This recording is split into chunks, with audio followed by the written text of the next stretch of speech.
Feed ഫുട്ബോളിൻ്റെ മറ്റൊരു എപ്പിസോഡിലേക്ക് എല്ലാവർക്കും സ്വാഗതം. എന്താണ് ഗണേഷേ, ഹാപ്പി അല്ലേ?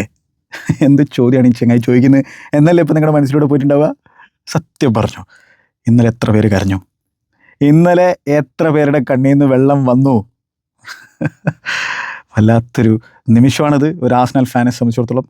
എത്ര തവണ ആ സെലിബ്രേഷൻ്റെ വീഡിയോസ് നിങ്ങൾ കണ്ടു? റിപ്പീറ്റ് ചെയ്ത് എത്ര തവണ നിങ്ങൾ കണ്ടു? അതായത് ആർസണലിൻ്റെ പ്ലേയേഴ്സ് സെലിബ്രേറ്റ് ചെയ്യുന്നത്, നോർത്ത് ലണ്ടനിലെ എമിറേറ്റ്സിൻ്റെ പുറത്തുള്ള സെലിബ്രേഷൻ, ലോകത്തിൻ്റെ നാനാഭാഗത്ത് ആർസണൽ ആരാധകർ തെരുവിലേക്ക് ഇറങ്ങി സെലിബ്രേറ്റ് ചെയ്യുന്ന ചിത്രം നമ്മൾ കണ്ടുകൊണ്ടിരിക്കുന്നത്. കാരണം വെച്ചാൽ ആർസണൽ അത്തരത്തിൽ വലിയ ചരിത്ര പ്രാധാന്യമുള്ള ഒരു ക്ലബ്ബാണ്, ഒരു ഹ്യൂജ് ക്ലബ്ബാണ്. അവരുടെ ചരിത്രത്തിലെ 14ാമത്തെ ടൈറ്റിലാണ് അവർ സ്വന്തമാക്കിയിട്ടുള്ളത്. അപ്പോൾ ഗണ്ണേഴ്സിനെ സംബന്ധിച്ചിടത്തോളം ഇതൊരു വല്ലാത്തൊരു മൊമെൻ്റ് തന്നെയാണ്. 22 വർഷത്തെ കാത്തിരിപ്പിനൊടുവിലാണ് അവർ വീണ്ടും പ്രീമിയർ ലീഗ് ചാമ്പ്യന്മാരായിരിക്കുന്നത്. 22 വർഷത്തെ കാത്തിരിപ്പ്. ഈ കാത്തിരിപ്പിനിടയിലുണ്ടല്ലോ എത്ര ബാൻഡറുകൾ, മീമുകൾ, ഹ്യൂമിലിയേഷൻ, അവഹേളനങ്ങൾ നേരിട്ടുണ്ട് ആർസണൽ ആരാധകർ. അവർ ബോട്ടിൽ ചെയ്യും, കേട്ട് മടുത്ത കാര്യമല്ലേ അത്. ക്രിസ്മസ് സമയത്ത് ടോപ്പിലിരിക്കുമ്പോൾ പറയും, ടേബിൾ ടോപ്പിലിരിക്കുമ്പോൾ പറയും, അത് ആർസണലല്ലേ. അവന്മാർ എന്താ ചെയ്യുക നമുക്ക് എല്ലാവർക്കും അറിയാം എന്നുള്ള തരത്തിലുള്ള കാര്യങ്ങൾ ഇങ്ങനെ കേൾക്കുകയാണ്. ഇതിങ്ങനെ കേട്ടുകൊണ്ടിരിക്കുകയാണ്, ഇതിങ്ങനെ വർഷങ്ങൾ കേട്ടുകൊണ്ടിരിക്കുകയാണ്. ഒടുവിൽ കളിയാക്കി ചിരിച്ചവരുടെ മുഖത്ത് നോക്കിയിട്ട് പറയാൻ പറ്റും ഇപ്പോൾ ആർസണൽ ഫാൻസിന്, ഞങ്ങൾ വീണ്ടും ചാമ്പ്യന്മാരായിരിക്കടാ എന്നുള്ളത്. യെസ്, ആർസണലിനെ സംബന്ധിച്ചിടത്തോളം ഇതൊരു ഫാൻറ്റാസ്റ്റിക് അച്ചീവ്മെൻ്റാണ്. അപ്പോൾ ഇവിടെ ഒരു കാവ്യാത്മകമായിട്ടുള്ള പോയറ്റിക് ആയിട്ടുള്ള സംഭവങ്ങൾ നടന്നതെന്ന് വെച്ചാൽ, ഇപ്പോൾ ബോർണ്മൗത്തുമായിട്ടുള്ള മത്സരത്തിൽ മാൻ സിറ്റി ജയിക്കാതോട് കൂടിയിട്ടാണല്ലോ ആർസണൽ ചാമ്പ്യന്മാരായിട്ടുണ്ടായിരുന്നത്. അപ്പോൾ ഈ ഇരയോളയെ സംബന്ധിച്ചിടത്തോളം ആൻ്റോണി ഇരയോളയും മിക്കേൽ ആർട്ടറ്റയും ബാസ്ക് റീജിയനിൽ ജനിച്ചിട്ടുള്ള ആളുകളാണെന്ന് മാത്രമല്ല, അവർ ചെറുപ്പം മുതലേ സുഹൃത്തുക്കളാണ്. അവർ ഒരുമിച്ച് ചെറുപ്പത്തിലെ ഫുട്ബോൾ കളിച്ച് തുടങ്ങിയിട്ടുള്ള ആളുകളാണ്. അവിടുത്തെ അമേച്ചർ ടീമിനൊക്കെ വേണ്ടിയിട്ട് ബാസ്ക് കൺട്രിയിൽ. അപ്പോൾ അത്തരത്തിലൊരു ബന്ധമുണ്ട് ഇവർ തമ്മിൽ എന്നുള്ള കാര്യം ഓർക്കണം. അപ്പോൾ സാൻ സെബാസ്റ്റ്യനിലെ കോൺക്രീറ്റ് പിച്ചുകളിലും ബീച്ചുകളിലുമൊക്കെ ഫുട്ബോൾ കളിച്ച് വളർന്ന ആൾക്കാരാണ് ഇവർ രണ്ടുപേരും. അപ്പോൾ ആൻ്റോണി ഇരയോളയുടെ ബോൺമൗത്താണ് മാൻ സിറ്റിയുടെ അടുത്ത് ഇപ്പോൾ പോയിൻറ്റ്സ് കരസ്ഥമാക്കിക്കൊണ്ട്, അല്ലെങ്കിൽ ആ സമനില പിടിച്ചുകൊണ്ട് ഒരു സുന്ദരമായിട്ടുള്ള ഗിഫ്റ്റ് തൻ്റെ സുഹൃത്തിന് കൊടുത്തിരിക്കുന്നത്. ആ ഒരു ഫൈനൽ ഡേയിലെ ഡ്രാമയിലേക്ക് കടക്കാതെ തന്നെ ആ ഒരു 37ാമത്തെ ഗെയിം വീക്കിൽ തന്നെ ആ ടൈറ്റിൽ അങ്ങോട്ട് ഉറപ്പിച്ചു കൊടുത്തിരിക്കുകയാണ്. സുന്ദരമായിട്ടുള്ളൊരു കാര്യമാണ്. അതേപോലെ തന്നെ നമ്മളിങ്ങനെ ചകഞ്ഞ് നോക്കിക്കഴിഞ്ഞാൽ ഒരുപാട് സുന്ദരമായിട്ടുള്ള കഥകൾ നമുക്ക് കാണാൻ സാധിക്കും. ആർട്ടറ്റയെ ഈ പ്രീമിയർ ലീഗിലേക്ക് കൊണ്ടുവരുന്നത് ആരാ? അത് ആർസൻ വെങ്കർ അല്ല, അല്ലേ? അത് ഡേവിഡ് മോയ്സാണ്. ഡേവിഡ് മോയ്സ് എവർട്ടണിലേക്കാണ് ഈ ചെങ്ങാനെ കൊണ്ടുവരുന്നത് പ്ലെയറായിട്ട്. അപ്പോൾ ഈ ഡേവിഡ് മോയ്സിനും ഈ ടൈറ്റിൽ റേസിൽ വലിയൊരു പങ്ക് വഹിക്കാനുണ്ടായിരുന്നു എന്നുള്ളത് ഓർക്കേണ്ടതായിട്ടുണ്ട്. മാഞ്ചസ്റ്റർ സിറ്റിക്കെതിരെ ആർസണൽ ആ പരാജയം ഏറ്റുവാങ്ങിയിട്ടുള്ള സാഹചര്യത്തിൽ ഇത് തീർന്നിട്ടില്ലടാ എന്ന് പറയാൻ അവിടെ ഡെക്ലൻ റൈസ് ഉണ്ടായിരുന്നു. ഡെക്ലൻ റൈസ് പറയുന്നുണ്ട്, it's not done yet, it's not done. അപ്പോൾ ആളുടെ മെൻറ്റാലിറ്റി അവിടെ തന്നെ നമുക്ക് കാണാൻ പറ്റിയിരുന്നു. പക്ഷേ ആ ഒരു അവസരത്തിൽ മാൻ സിറ്റിക്ക് എന്താണ്, അവരുടെ ആ ഒരു ഉഗ്രരൂപിയായിട്ടുള്ള മാൻ സിറ്റിനെ നമ്മൾ കണ്ടിട്ടുള്ളതാണ് പലപ്പോഴായിട്ട്. ഈ ടൈറ്റിൽ റേസിൻ്റെ അവസാന ലാപ്പിലേക്ക് എത്തുന്ന സാഹചര്യത്തിൽ അവരൊരു വല്ലാത്തൊരു രൂപം പ്രാപിക്കാറുണ്ട്, അല്ലേ? പക്ഷേ ഇത്തവണ ഇവിടെ ഈ ഡേവിഡ് മോയ്സിനും ഇരയോളക്കൊക്കെ ആർസണലിൻ്റെ ഈ ഒരു ടൈറ്റിലൊരു പങ്ക് വഹിക്കാൻ സാധിച്ചു എന്നുള്ളതാണ്. ഡേവിഡ് മോയ്സ് ഹിൽ ഡിക്കിൻസൺ സ്റ്റേഡിയത്തിൽ പെപ്പിൻ്റെ ടീമിൻ്റെ അടുത്ത് പോയിൻറ്റ്സ് പിടിച്ചു പോകാൻ നമുക്ക് കാണാൻ സാധിച്ചു. അന്ന് സമനില വഴങ്ങേണ്ടി വന്നു മാൻ സിറ്റിക്ക്. ജയിക്കേണ്ട മത്സരമായിരുന്നു എവർട്ടൺ. അപ്പോൾ അങ്ങനെ ഡേവിഡ് മോയ്സും ഈ ആർട്ടറ്റയെ പ്രീമിയർ ലീഗിൽ കൊണ്ടുവന്ന ഡേവിഡ് മോയ്സിനും ഈ ടൈറ്റിൽ റേസിൽ ഒരു സേ ഉണ്ടായിരുന്നു എന്നുള്ളതാണ്. മറ്റൊരു സംഭവം, പെപ്പ് ഗോർഡിയോളയാണ് പരാജയപ്പെടുത്തൽ. പെപ്പിൻ്റെ ഇറയിൽ തന്നെ പെപ്പ് പോവുകയാണ് അവിടെ നിന്ന്. ഇനി പെപ്പിനെ തോൽപ്പിച്ചുകൊണ്ട് ഒരു ടൈറ്റിൽ അടിക്കാനുള്ള അവസരമില്ല. അപ്പോൾ അവസാനത്തെ അവസരമായിരുന്നു. ആ അവസരം 2 കൈ നീട്ടി സ്വീകരിച്ചിരിക്കുകയാണ് പെപ്പിൻ്റെ ശിഷ്യനായിട്ടുള്ള ആർട്ടേറ്റ. പെപ്പിൻ്റെ ശിഷ്യനായിരുന്നു, പെപ്പിൻ്റെ കൂടെയായിരുന്നു ആൾ പണി പഠിക്കുന്നത്, മാനേജർ പണി പഠിക്കുന്നത് എന്നുള്ള കാര്യമാണ് അസിസ്റ്റൻ്റായിട്ട് നിലകൊണ്ടിട്ടായിരുന്നു. പക്ഷേ ആൾ പിന്നീട് ആ കംഫർട്ട് സോണിൽ നിന്ന് പോകുന്നു. ഒരു ടഫ് ജോബാണ് ഏറ്റെടുക്കുന്നത്. ആർസണലിൻ്റെ പണി എന്ന് പറഞ്ഞാൽ എളുപ്പമുള്ളൊരു പണിയല്ല. ആർസൻ വെങ്കർ പോയിട്ടുള്ളൊരു ഇറയിൽ ഉനേമറിയുടെ ഒരു എക്സ്പെരിമെൻറ്റ് വർക്കാകാത്തൊരു സാഹചര്യത്തിൽ ആർട്ടറ്റയെ അങ്ങോട്ടേക്ക് കൊണ്ടുവരികയാണ്. റിലേറ്റീവ്ലി അൺനോൺ ആണ് മാനേജർ എന്ന രീതിയിൽ ആർട്ടറ്റ, അല്ലേ? പക്ഷേ അവിടെ ക്രോയിൻകീം ടീമും ഓണർഷിപ്പും ടീമും ഈ ചെങ്ങായിൽ ആ ട്രസ്റ്റ് അർപ്പിക്കുന്നു. മാത്രമല്ല ട്രസ്റ്റ് ദ പ്രോസസ് എന്നുള്ള മോട്ടോയുമായിട്ട് ആർട്ടറ്റ വരുന്ന ഒരുപാട് കളിയാക്കലുകൾ അതിലും ആൾ നേരിട്ടിട്ടുണ്ട്, അല്ലേ? പക്ഷേ ആ പ്രോസസ്സ് ഇപ്പോൾ പീക്കിലേക്ക് എത്തുന്ന ഒരു സാഹചര്യം നമ്മൾ കണ്ടുകൊണ്ടിരിക്കുന്നത്. ഇത് ഒരു തുടക്കമാകാനുള്ളൊരു സാധ്യതയാണ്, അല്ലാതെ ഇത് അവസാനമല്ല, പ്രോസസ്സിൻ്റെ അവസാനമല്ല എന്നുള്ള നമ്മൾ മനസ്സിലാക്കേണ്ടതല്ല. ഇത് പീക്കാണ്. ഇവിടെ ഇനിയിപ്പോൾ പെപ്പ് പോകുന്ന ഒരു പ്രീമിയർ ലീഗാണുള്ളത്. ചെൽസി റീബിൽഡിങ് സ്റ്റേജിലാണുള്ളത് ഇപ്പോഴും. മാഞ്ചസ്റ്റർ യുണൈറ്റഡും അപ്വേർഡ്സ് ട്രജക്ടറിയിലാണുള്ളത്. ലിവർപൂൾ ആണെങ്കിൽ ഒന്ന് ബാക്ക് സീറ്റിലേക്ക് പോയിട്ടുള്ള ഒരു സാഹചര്യമുണ്ട്, അവർക്ക് തിരിച്ചു വരേണ്ട ഒരു അവസ്ഥയുണ്ട്. അപ്പോൾ ഇവിടെ എല്ലാം പിക്ചർ കാണിക്കുന്ന ഒരു ആർസണലിൻ്റെ ഡോമിനൻസ് ഇനി വരാനിരിക്കുന്ന വർഷങ്ങളിലാണ്. അതിനുള്ളൊരു മെൻറ്റാലിറ്റിയും കാര്യങ്ങളൊക്കെ അവർക്ക് പ്രോസസ് ചെയ്യാൻ പറ്റുമോ എന്നുള്ളതാണ് കണ്ടറിയേണ്ട കാര്യം. പക്ഷേ അഗെയിൻ ഈ സീസണിൽ ഇനിയും ഒരു മത്സരം കൂടി ബാക്കിയുണ്ട്. പ്രീമിയർ ലീഗിലെ കാര്യമല്ല പറയുന്നത്, ആ മത്സരത്തിന് വലിയ പ്രാധാന്യമൊന്നുമില്ല ക്രിസ്റ്റൽ പാലസുമായിട്ടുള്ളത്. പക്ഷേ ഏറ്റവും ഇമ്പോർട്ടൻ്റ് ആയിട്ടുള്ള ചാമ്പ്യൻസ് ലീഗ് ഫൈനലുണ്ട്. ആലോചിച്ചൊക്കെ ഡബിൾ അടിക്കാനുള്ള സുന്ദരമായിട്ടുള്ള അവസരമാണ്. ആ ഒരു വല്ലാത്ത രീതിയിലുള്ള ആ ഒരു പ്രഷർ ഉണ്ടല്ലോ, അവിടെ തോളിന്ന് പോയിരിക്കുകയാണ്. ആ ബിഗ് പ്രഷർ സാധനങ്ങൾ പോയിരിക്കുകയാണ്. അവർ ടൈറ്റിൽ അടിച്ചിരിക്കുകയാണ്. അവരെ സംബന്ധിച്ചുള്ള ഒരു ഫ്രീ ഹിറ്റാണ് സത്യം പറഞ്ഞാൽ ആ ചാമ്പ്യൻസ് ലീഗിൻ്റെ ഫൈനൽ എന്ന് പറഞ്ഞാൽ. പരാജയപ്പെട്ട് കഴിഞ്ഞാലും അവരെ സംബന്ധിച്ചിടത്തോളം എന്താണ്, ഒരു ഗ്രേറ്റ് സീസണാണിത്, ഗ്രേറ്റ് സീസൺ. ജയിച്ചു കഴിഞ്ഞാലോ അവരെ തിയറി ഒണ്ടറി വിളിച്ച പോലെ അൺഫോർഗറ്റബിൾസ് എന്ന പേരിൽ അറിയപ്പെടേണ്ടി വരും. അപ്പോൾ അതൊരു ഫ്രീ ഹിറ്റാണെന്ന് ഞാൻ പറയാനുള്ള കാരണം അതുകൊണ്ടാണ്. തോറ്റാൽ വലിയ വിഷയമൊന്നുമില്ല, ഓൾറെഡി ആഘോഷിക്കാനുള്ള വകുപ്പ് ഈ ടീം ഈ ആരാധകർക്ക് കൊടുത്തു കഴിഞ്ഞു എന്നുള്ളതാണ് നമ്മൾ മനസ്സിലാക്കേണ്ടതല്ല. ഇനി കിട്ടിക്കഴിഞ്ഞാൽ അത് ഇരട്ടി മധുരമാണ്. അതൊരു വല്ലാത്തൊരു സംഭവമായിരിക്കും. ആ എമിറേറ്റ്സിൻ്റെ പുറത്ത് ആർട്ടറ്റയുടെ സ്റ്റാച്ചു പണിയേണ്ടി വരും. ഇതുവരെ അവർക്കൊരു മേജർ യൂറോപ്യൻ കപ്പ്, ഈ ഒരു തരത്തിലുള്ള യൂറോപ്യൻ കപ്പ് സ്വന്തമാക്കാൻ സാധിച്ചില്ല ചരിത്രത്തിൽ എന്നുള്ള കാര്യം എടുക്കണം. അത് യൂറോപ്യൻ കപ്പോ ചാമ്പ്യൻസ് ലീഗോ അവർ സ്വന്തമാക്കിയിട്ടില്ല അവരുടെ ചരിത്രത്തിൽ. അപ്പോൾ അത് എന്താണ്, 22 വർഷത്തെ അവരുടെ ആ ഒരു ടൈറ്റിൽ വിരാമം സംഭവിച്ചിട്ടുള്ള അതേ സീസണിൽ തന്നെ അത്തരത്തിൽ അവർക്ക് ആ ഒരു യൂറോപ്യൻ കപ്പ് കൂടി ചാമ്പ്യൻസ് ലീഗ് കൂടി സ്വന്തമാക്കാൻ സാധിച്ചു കഴിഞ്ഞിട്ടുണ്ടെങ്കിൽ സ്റ്റാച്ചു പണിയേണ്ടി വരും. അല്ലാത്തൊരു നിർവാഹമില്ല എന്നുള്ളതാണ് ഞാൻ മനസ്സിലാക്കുന്നത്. അപ്പോൾ ആ രീതിയിൽ ആർട്ടറ്റ ഈ ടീമിനെ ബ്രിക്ക് ബൈ ബ്രിക്ക് ബിൽഡ് ചെയ്തിട്ട് ഇപ്പോൾ ഈ ഒരു പരുവത്തിലേക്ക് എത്തിച്ചിരിക്കുകയാണ്. ഇത് ഒരുപക്ഷെ പരാജയപ്പെട്ടിരുന്നെങ്കിൽ ഈ രീതിയിലായിരിക്കില്ല നമ്മുടെ വീഡിയോ ഉണ്ടായിരിക്കുക. ഒരുപാട് ക്രിറ്റിസിസം ചെങ്ങായി നേരിടേണ്ടി വന്നേനെ. ക്വാഡ്രുപ്പിൾ പിന്നെ പരിപാടിയായിട്ട് മുമ്പോട്ട് പോകുന്ന കാര്യത്തിൽ അതിന്ന് ട്രിബിൾ ആകുന്നു, ട്രിബിൾ പിന്നീട് ഡബിൾ എന്നുള്ള ഒരു നിലയിലേക്ക് എത്തുന്നു. ഒടുവിൽ മാൻ സിറ്റി ആ ടൈറ്റിൽ റേസിൽ വീണ്ടും തിരിച്ചു വരുന്നൊരു സാഹചര്യം നമ്മൾ കാണുന്നു. അപ്പോൾ ഇതും വീണ്ടും ബോട്ടിൽ ചെയ്യാൻ പോവുകയാണോ എന്നുള്ളതും, ആ മാൻ സിറ്റി ആരാധകൻ ആ ഒരു ആർസണലിൻ്റെ ബോട്ടിൽ പിടിച്ചിരിക്കുന്ന ചിത്രമൊക്കെ വലിയ തോതിൽ വൈറലാകുന്നു. എത്തിഹാദിലെ മത്സരത്തിൽ ആർസണൽ പരാജയമേറ്റുവാകുന്നു. പക്ഷേ അവിടെ നിന്ന് പിന്നെ അവർ ഞങ്ങൾ പഴയ ആർസണലല്ല, ഞങ്ങൾക്ക് മെൻറ്റാലിറ്റി ഉണ്ട് എന്നുള്ളത് ലോകത്തിന് മുമ്പിൽ അവർ കാഴ്ചവെക്കുന്ന കാര്യങ്ങൾ കണ്ടു. അവിടെ നിന്നുള്ള പിന്നീടുള്ള 4 മത്സരങ്ങളിലും അവർ ക്ലീൻ ഷീറ്റോടുകൂടി വിജയിക്കുന്നതാണ് നമ്മൾ കാണാൻ സാധിച്ചത്. ഡിഫൻസ് എങ്ങനെ ടൈറ്റിൽ നേടിക്കൊടുക്കും എന്നുള്ളതിൻ്റെ ഉത്തമ ഉദാഹരണമാണ് ഈ ആർട്ടറ്റയുടെ സൈഡ് എന്ന കാര്യത്തിൽ യാതൊരു സംശയം വേണ്ട. കാരണം 19 ക്ലീൻ ഷീറ്റുകൾ സ്വന്തമാക്കാൻ സാധിക്കുന്നു. അതിൽ ഡേവിഡ് റായയുടെ ഇമ്പോർട്ടൻസിനെ കുറിച്ച് നമ്മൾ ഓൾറെഡി സംസാരിച്ചതാണ്. ഒരുപാട് ക്ലച്ച് മൊമെൻറ്റിൽ ചങ്ങായി ഫാൻറ്റാസ്റ്റിക് സേവുകൾ പുൾ ഓഫ് ചെയ്തിട്ടുണ്ട്. ഗബ്രിയേൽ സലീബ പാർട്ട്ണർഷിപ്പ് വല്ലാത്ത രീതിയിൽ ഇമ്പാക്റ്റ് ഉണ്ടാക്കുന്നു. ഫുൾ ബാക്ക് ഏരിയയിൽ ടിംബർ തുടങ്ങുന്നു, പിന്നീട് മൊസ്കേർ ഇമ്പാക്റ്റ് ഉണ്ടാക്കുന്നു, ഇടയ്ക്ക് വെച്ച് വൈറ്റ് വന്ന് ഇമ്പാക്റ്റ് ഉണ്ടാക്കുന്നു, അപ്പുറത്ത് കലിഫ്യൂരി ആണെങ്കിലും അതേപോലെ തന്നെ ഹിൻകാപ്പി ആണെങ്കിലും ഇമ്പാക്റ്റ് ഉണ്ടാക്കുന്നു. അപ്പോൾ ആ രീതിയിലുള്ള സൈനിങ്ങുകളും കാര്യങ്ങളൊക്കെ നടത്തിയിട്ടുണ്ടായിരുന്നു. റീഇൻഫോഴ്സ്മെൻറ്റുകൾ കൊണ്ടുവരുന്നുണ്ടായിരുന്നു. നല്ല രീതിയിലുള്ള ബെഞ്ച് സ്ട്രെങ്ത് ഉണ്ടാക്കിയെടുത്തിട്ടുണ്ടായിരുന്നു. ആ മിസ്സിംഗ് പീസ് എന്ന രീതിയിലുള്ള യൊക്കരക്ഷനെയും കാര്യങ്ങളൊക്കെ കൊണ്ടുവരുന്നു. ആ സ്ട്രൈക്കറിൻ്റെ അഭാവം ഉണ്ടായിരുന്നു എന്നുള്ളൊരു തോന്നലുണ്ടായിരുന്നു. അപ്പോൾ കൃത്യമായിട്ടും സൈനികളും കാര്യങ്ങളും പൈസയും ഒക്കെ അവർ സ്പെൻഡ് ചെയ്തിട്ടുണ്ടായിരുന്നു. ഈ സീസണിൽ അവരെ സംബന്ധിച്ചിടത്തോളം ടൈറ്റിൽ അടിക്കേണ്ടതായിട്ടുള്ളൊരു സിറ്റുവേഷൻ ഉണ്ടായിരുന്നു. അതിലേക്ക് അവരെത്തുന്നു എന്നുള്ളത് തന്നെയാണ്. അപ്പോൾ അതിലേക്ക് അവരെ എത്തിക്കുന്നത് ഇവരുടെ കളക്റ്റീവ് എഫേർട്ടാണ്. ആ കളക്റ്റീവ് എഫേർട്ടിന് തന്നെയാണ് ക്രെഡിറ്റ് കൊടുക്കുന്നത്. മിഡ്ഫീൽഡിൽ ഡെക്ലൻ റൈസ് എന്ന് പറയുന്ന ഒരു ചങ്ങായുണ്ട്, എൻ്റെ പൊന്നോ. അതായത് ഞാൻ പലപ്പോഴായിട്ട് പറയുന്നതാണ്, സ്വെറ്റും ബ്ലഡും ആ ടീമിന് വേണ്ടി കൊടുക്കുന്ന ഒരു ചങ്ങായാണ്. ആളുടെ മെൻറ്റാലിറ്റി ഞാൻ പറഞ്ഞല്ലോ നേരത്തെ, ആ സിറ്റിക്കെതിരെയുള്ള മത്സരത്തിന് ശേഷം നമ്മൾ കൃത്യമായിട്ട് കണ്ടതാണ്. ഇറ്റ്സ് നോട്ട് ഡൺ യെറ്റ് എന്ന് പുള്ളി എല്ലാവരോടും പറയുകയാണ്. അപ്പോൾ എത്രത്തോളം അത് ഡ്രസ്സിംഗ് റൂമിൽ ചങ്ങായി പറഞ്ഞിട്ടുണ്ടായിരിക്കും, ട്രെയിനിങ് ഗ്രൗണ്ടിൽ പറഞ്ഞിട്ടുണ്ടായിരിക്കും, എത്രത്തോളം ആൾ ആ ഒരു വൈബ് മൊത്തത്തിൽ ടീമിൽ പടർത്തിയിട്ടുണ്ടായിരിക്കും എന്നാലോചിക്കണം. അതേപോലെ തന്നെ ഇതിൻ്റെ ഈ ടീമിൻ്റെ ചീഫ് അത് ആർട്ടറ്റ തന്നെയാണ്. ഇത് ആർട്ടറ്റയുടെ ടീമാണ്. ആൾ ബിൽഡ് ചെയ്തിട്ടുള്ള സൈഡാണ്. ഞാൻ പറഞ്ഞല്ലോ, ബ്രിക്ക് ബൈ ബ്രിക്ക് ആൾ ബിൽഡ് ചെയ്തിരിക്കുന്ന ഒരു യൂണിറ്റാണത്. അപ്പോൾ കായ് ഹാവേർട്സ് പിന്നീട് ഇമ്പാക്റ്റ് ഉണ്ടാക്കുന്നു. മാത്രമല്ല മിഖേൽ ആർട്ടറ്റ ചില ബ്രേവ് ആയിട്ടുള്ള ഡിസിഷൻ മേക്കിംഗ് ഒക്കെ എടുത്തിട്ടുണ്ടായിരുന്നു.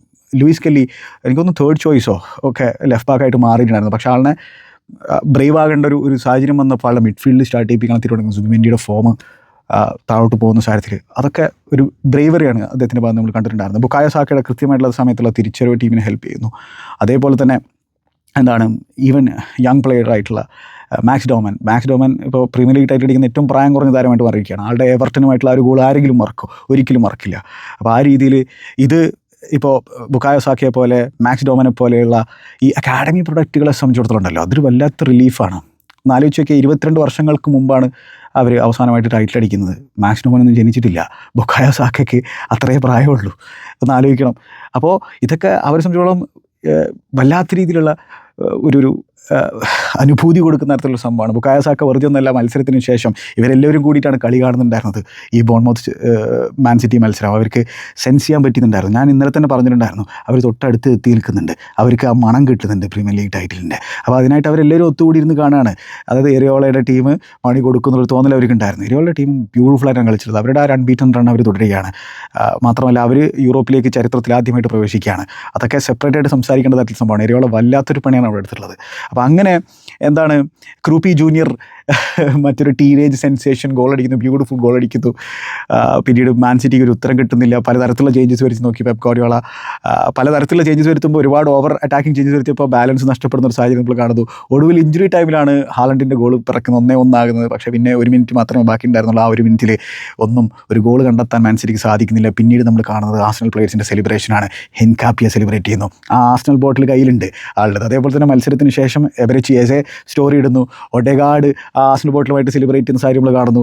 അപ്പോൾ ഇത് ബുക്കായോ സാക്ക ആ ട്രെയിനിങ് ഗ്രൗണ്ടിലാണ് ഇവരിരുന്ന് കളി കണ്ടായിരുന്നത്. അവിടെ ആർട്ടറ്റയുടെ ചില ഭരണ പരിഷ്കാരങ്ങളുണ്ട്. ആളൊരു സ്പോർട്സ് സൈക്കോളജി ആയിട്ട് പല കാര്യങ്ങളും ചെയ്തിട്ടുണ്ട്. പലതൊക്കെ ആളുകൾ മോക്ക് ചെയ്യുന്ന സാഹചര്യം ഉണ്ടായിട്ടുണ്ടായിരുന്നു. അതിൽ തന്നെ ഇൻട്രസ്റ്റിംഗ് ആയിട്ടൊരു കാര്യം ആൾ ചെയ്തിട്ടുണ്ടായിരുന്നതെന്ന് വെച്ച് കഴിഞ്ഞാൽ എന്താണ്, ഈ പ്രീമിയർ ലീഗ് ട്രോഫിയുടെ ഒരു ഫ്രെയിം ട്രെയിനിങ് ഗ്രൗണ്ടിൽ വെച്ചിട്ടുണ്ട്. അപ്പോൾ ഡെയിലി ഇവരിതിങ്ങനെ കാണുന്നൊരു സംഭവമാണ്. ആ ട്രോഫി എന്താണ് ലൈറ്റപ്പ് ചെയ്യാണ്ടാണ് വെച്ചിരിക്കുന്നത്.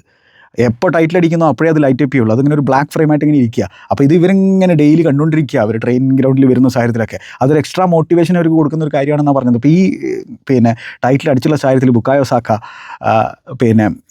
അതിനെക്കുറിച്ച് സംസാരിക്കുന്നത് എന്താണ് പറയുന്നത്? നിങ്ങൾ 22 വർഷം ഞങ്ങളെ നോക്കി കളിയാക്കി ചിരിച്ചില്ലേ, ഇപ്പോൾ നിങ്ങൾ ചിരിക്കുന്നില്ലല്ലോ. ഇത് ഭയങ്കരമായിട്ട് ഷൈൻ ചെയ്യും എന്നുള്ളതാണ് ഈ പറയുന്നത്. ആ ഒരു സാധനം ബ്രൈറ്റായിട്ട് കാണുന്നുള്ളതാണ് ആ പ്രീമിയർ ലീഗിൻ്റെ ഫ്രെയിം. കാരണം അവർ ചാമ്പ്യന്മാരായിരിക്കുകയാണ് അല്ലേ. അതേപോലെ തന്നെ Miles Lewis Kelly again academy പ്രൊഡക്റ്റാണ്.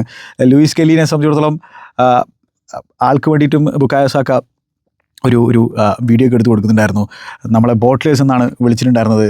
നമ്മളിപ്പോൾ ബോട്ടിൽ ഹോൾഡ് ചെയ്ത് കിടന്നതാണ്, ഷാമ്പെയിൻ ബോട്ടിൽ കാര്യങ്ങളൊക്കെ ഹോൾഡ് ചെയ്ത് നിൽക്കുന്ന സാഹചര്യം.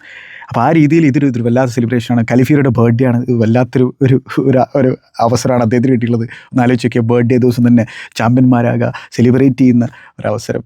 കലിഫിയറൊക്കെ ഒരു ഇമ്പോർട്ടൻറ്റ് മെമ്പറായിട്ട് മാറുന്ന സാഹചര്യമുണ്ട്, ഒരു ഇമ്പോർട്ടൻറ്റ് സൈനിങ് ആയിട്ട് മാറുന്ന ഒരു സാഹചര്യം നമ്മൾ കണ്ടതാണ്.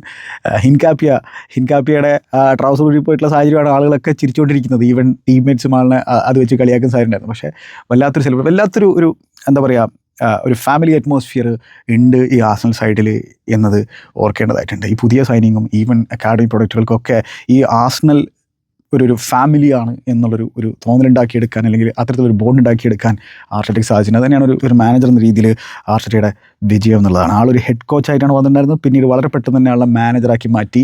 ഈവൻ ട്രാൻസ്ഫർ ആക്ടിവിറ്റിയിലൊക്കെ ആൾക്ക് വലിയ തോതിലുള്ള പങ്ക് ഈ ഒരു ടീമിലുണ്ടായിരുന്നു. അതിൻ്റെ ഒരു ഗുണമാണിപ്പോൾ നമ്മൾ കണ്ടുകൊണ്ടിരിക്കുന്നത് അല്ലേ. ഇത് വല്ലാത്തൊരു മൊമെൻ്റാണ്. ഓരോ ആർസണൽ ഫാനെ സംബന്ധിച്ചിടത്തോളം ആഘോഷിക്കേണ്ട സമയമാണ്. ഏത് രീതിയിലാണ് നിങ്ങളുടെ ഇമോഷൻസ് നിങ്ങൾ ബേസ്റ്റ് ചെയ്യാൻ പോകുന്നതെന്നുള്ളത് എനിക്കറിയില്ല. പക്ഷേ ഇത് സെലിബ്രേറ്റ് ചെയ്യേണ്ട ഒരു സംഭവമാണ്. ആ പരേഡിനെ കുറിച്ചാണ് ഞാൻ ആലോചിക്കുന്നത്. ഏജാതി ക്രൗഡായിരിക്കും ആ പരേഡിലുണ്ടായിരിക്കുക. ഇനിയിപ്പോൾ ചാമ്പ്യൻസ് ലീഗ് അടിച്ചുള്ള ആ ഒരു പരേഡിൻ്റെ അവസ്ഥയാണ് ഞാൻ ആലോചിക്കുന്നത്.